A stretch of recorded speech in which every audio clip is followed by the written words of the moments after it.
here we have two types of magnets.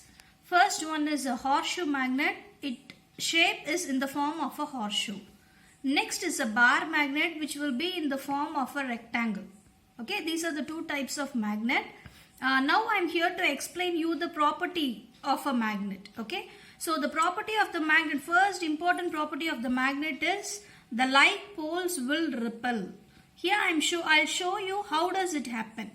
See, the blue color are the two like poles. It is the south pole. Okay, I am bringing it near. So what is happening? It repels. It moves away. Now when I bring the, similarly, two north poles repel.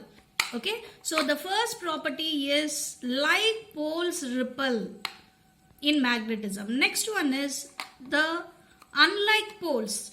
Okay, so this red color is north pole and blue color is south pole. So the unlike poles will attract.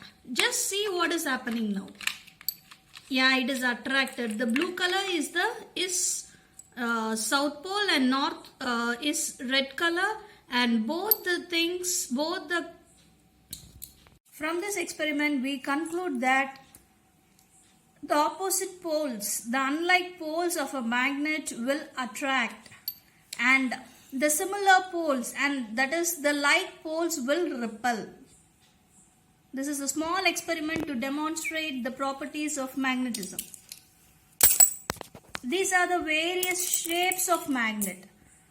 The form of magnet, spindle form of magnet, circle shape magnet, this is a bar magnet, and this is the horseshoe magnet.